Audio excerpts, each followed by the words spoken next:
बिस्मिल्लाहिर्रहमानिर्रहीम। अस्सलाम वालेकुम dear students, my name is Zahid Ahmad and you are watching Zahid medical series.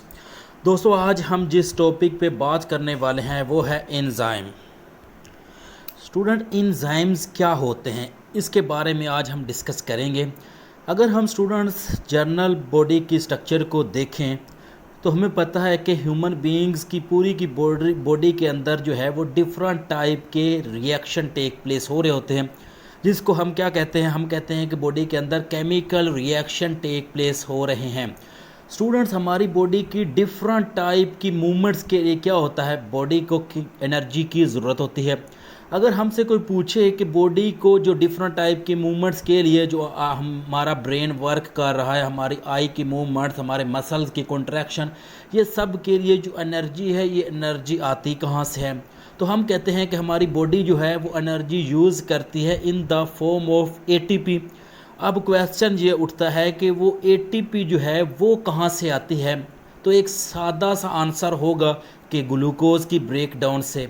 तो स्टूडेंट, यकीनन हमारी बॉडी के अंदर जो एटीपी के मालिक्यूल जो बॉडी यूज़ करती है डिफरेंट रिएक्शन के लिए, वो कहाँ से आते हैं, वो ग्लूकोज से आते हैं। तो हम देखते हैं ग्लूकोज की ब्रेकडाउन बॉडी के अंदर कैसे होती है।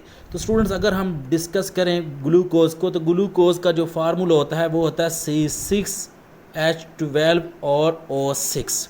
स्टूडेंट, ये हमारे पास क्या है, ये ग्लूकोज का हम कह सकते हैं कि मालिकुलर फार्मूला है।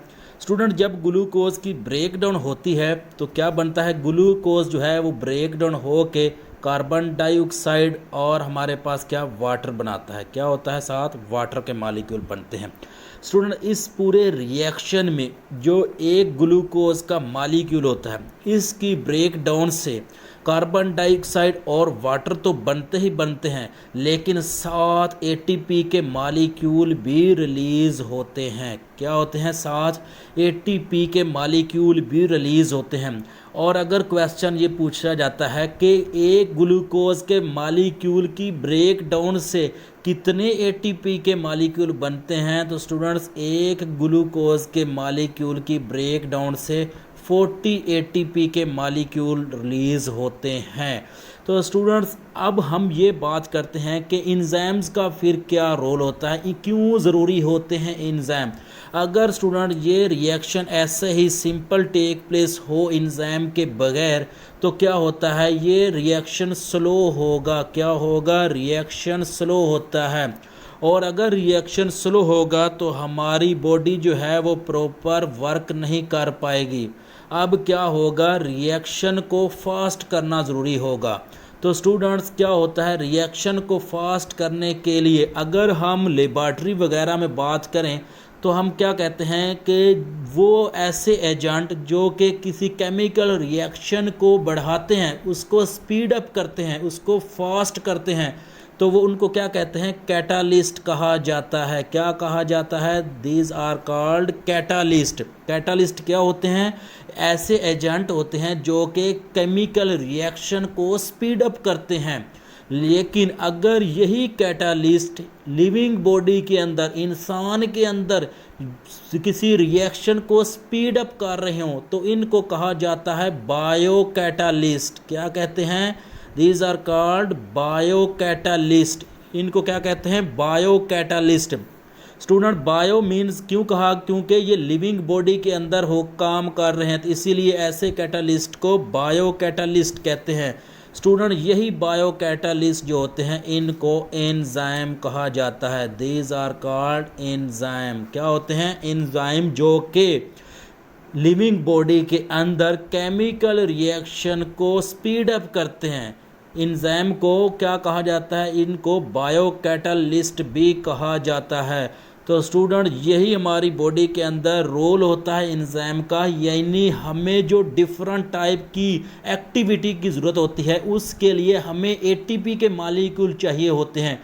वो एटीपी के मालिक्यूल जो होते हैं वो ग्लूकोज की ब्रेकडाउन से आते हैं, और ये ब्रेकडाउन करवाने के लिए, रिएक्शन को स्पीड अप करने के लिए एंजाइम वर्क करते हैं। तो हम क्या कहते हैं, एंजाइम्स आर बायोलॉजिकल कैटालिस्ट होते हैं।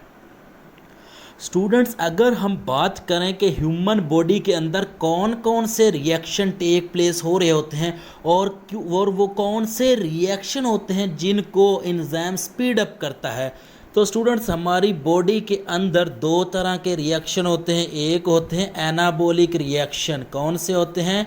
Anabolic reaction. एक होता है एनाबॉलिक रिएक्शन और दूसरे होते हैं हमारे पास कैटाबॉलिक रिएक्शन। कौन से होते हैं? Catabolic reaction. तो स्टूडेंट्स जो एंजाइम होते हैं वो एनाबॉलिक रिएक्शन भी करवाते हैं और कैटाबॉलिक रिएक्शन भी करवाते हैं। हम ये नहीं कह सकते कि जो एंजाइम होंगे वो सिर्फ किसी लार्ज मॉलिक्यूल को स्मॉल मॉलिक्यूल में ब्रेक डाउन करेंगे। नहीं, ऐसा नहीं होता। एंजाइम जो होते हैं वो स्मॉल मॉलिक्यूल को आपस में ज्वाइन करके एक लार्ज मॉलिक्यूल बनाने में भी रिएक्शन में टेक प्लेस करते हैं। तो ये जो होता है हमारे पास स्टूडेंट्स, जिसमें हम कहते हैं लार्ज मॉलिक्यूल जो होते हैं वो ब्रेक होते हैं स्मॉल मॉलिक्यूल के अंदर। लार्ज मॉलिक्यूल जो हैं वो स्मॉल मॉलिक्यूल के अंदर कन्वर्ट होते हैं। इसको क्या कहते हैं? Catabolic reactions. और मिसाल के तौर पर अगर आप देखें ग्लूकोज को, तो ग्लूकोज जो है वो ब्रेक डाउन हो रहा है कार्बन डाइऑक्साइड और वाटर के अंदर। तो स्टूडेंट इसके लिए जो एंजाइम यूज़ होता है ग्लूकोज की ब्रेक डाउन के लिए, उसको कहते हैं जाइमेज। क्या कहते हैं? जाइमेज। जाइमेज जो है वो हमारे पास कैटाबॉलिक रिएक्शन करवाएगा, ग्लूकोज को ब्रेक करवाएगा कार्बन डाइऑक्साइड और वाटर के अंदर। इसके अलावा अगर एक और एग्जांपल लें तो स्टूडेंट सुक्रोज को आप देख सकते हैं। सुक्रोज जो है, सुक्रोज की जब स्टूडेंट्स ब्रेक डाउन होती है तो हमें पता है सुक्रोज जो है वो ग्लूकोज और फ्रुक्टोज से मिलकर बना होता है। ग्लूकोज और फ्रुक्टोज से मिलकर बना होता है। तो स्टूडेंट इसके लिए जो एंजाइम चाहिए होता है उसको कहते हैं सक्रेज। क्या कहते हैं? सक्रेज। सक्रेज जो है स्टूडेंट्स ये क्या करेगा? सुक्रोज को ब्रेक डाउन करेगा ग्लूकोज और प्लस फ्रुक्टोज में। और हमारे पास हमें पता है ये एक लार्ज मॉलिक्यूल ब्रेक डाउन हो रहा है स्मॉल मॉलिक्यूल में, तो इसमें एटीपी के मॉलिक्यूल भी रिलीज होंगे। तो याद रखें एनर्जी कब रिलीज होती है? जब लार्ज मॉलिक्यूल ब्रेक डाउन होते हैं स्मॉल मॉलिक्यूल के अंदर। दूसरा हमारे पास स्टूडेंट जो रिएक्शन होते हैं वो है एनाबॉलिक। एनाबॉलिक रिएक्शन ऐसे होते हैं जिसमें स्मॉल मॉलिक्यूल मिलके एक लार्ज मॉलिक्यूल बनाते हैं। स्टूडेंट इसको कहते हैं एनाबॉलिक रिएक्शन। और याद रखें स्टूडेंट एनाबॉलिक रिएक्शन में एनर्जी देनी पड़ती है, एटीपी के मॉलिक्यूल प्रोवाइड करने पड़ते हैं। स्टूडेंट्स अगर हम इसकी एग्जांपल की बात करें एनाबॉलिक रिएक्शन की, सुक्रोज की अगर हम फॉर्मेशन की बात करें, इसी रिएक्शन को अगर हम उल्ट करते हैं स्टूडेंट्स, ग्लूकोज और फ्रुक्टोज दोनों मिल के क्या बनाते हैं? सुक्रोज। अगर इस रिएक्शन को उल्टा करें मतलब ग्लूकोज और फ्रुक्टोज मिल के सुक्रोज बनाएं तो इसमें क्या है? स्मॉल मॉलिक्यूल मिल रहे हैं और एक लार्ज मॉलिक्यूल बन रहा है। तो ये रिएक्शन कौन सा होगा? एनाबॉलिक रिएक्शन होगा। और इसमें स्टूडेंट्स अब एंजाइम जो होगा वो सुक्रेज नहीं होगा। इस दफ़ा जो एंजाइम यूज़ होगा वो होता है सुक्रोज संथेज। कौन सा एंजाइम यूज़ होगा? सुक्रोज संथेज।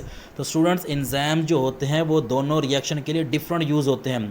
कैटाबॉलिक रिएक्शन अगर हो रहा होगा तो सुक्रेज यूज़ होगा। अगर एनाबॉलिक रिएक्शन होगा तो सुक्रोज संथेज यूज़ होता है। तो स्टूडेंट्स एनाबॉलिक और कैटाबॉलिक इन दोनों रिएक्शन को कोलेक्टिवली हम क्या कहते हैं? इनको मेटाबॉलिक कहा जाता है। क्या कहा जाता है? मेटाबॉलिक। क्या कहते हैं? Metabolic reaction. ये दोनों रिएक्शन क्या कहलाते हैं? मेटाबॉलिक रिएक्शन कहलाते हैं, कैटाबॉलिक और एनाबॉलिक। तो हम कहते हैं कि हमारा एंजाइम जो होता है इस मेटाबॉलिक रिएक्शन को स्पीड अप करने में पार्टिसिपेट करता है। अगर हम स्टूडेंट्स बात करें एंजाइम की डिस्कवरी की कि एंजाइम्स कब डिस्कवर हुआ, तो याद रखें स्टूडेंट्स हिस्ट्री। और अगर हम इसकी डिस्कवरी की बात करें एंजाइम्स की तो हम कहते हैं कि 1833 के अंदर 1833 के अंदर स्टूडेंट एक साइंटिस्ट था जिसका नाम था पाइन था, जिसका नाम क्या था? पाइन। इस पाइन ने क्या किया था? इसने जो एंजाइम डिस्कवर किया था स्टूडेंट, उस वक़्त पाइन ने इसको एंजाइम का नाम नहीं दिया था। उस वक़्त जो सबसे पहला एंजाइम डिस्कवर हुआ था उसका नाम था डाइएस्टेज। क्या नाम था? डाइएस्टेज। स्टूडेंट डाइएस्टेज ये एंजाइम क्या करता है? ये स्टार्च के ऊपर वर्क करता है, स्टार्च को ब्रेक डाउन करता है। किसके अंदर? माल्टोज़ के अंदर। स्टार्च को ब्रेक डाउन करके माल्टोज़ बनाता है। तो इस एंजाइम्स को क्या कहते हैं? डाइएस्टेज। 1833 के अंदर पाइन ने सबसे पहले इस एंजाइम्स को डिस्कवर किया था। और स्टूडेंट एंजाइम्स को जो नाम दिया था, जो एंजाइम्स का नाम एंजाइम था, ये किसने दिया था? याद रखें 1877 के अंदर एक साइंटिस्ट जिसका नाम था, हम कहते हैं WH कोहने। क्या नाम था उसका? WH कोहने। WH कोहने ने सबसे पहले इसको नाम दिया था एंजाइम का। इसको उसने नाम एंजाइम क्यों दिया था? स्टूडेंट एंजाइम जो है ये दो वर्ड से मिलकर बना, एक है इन, दूसरा है जाइम।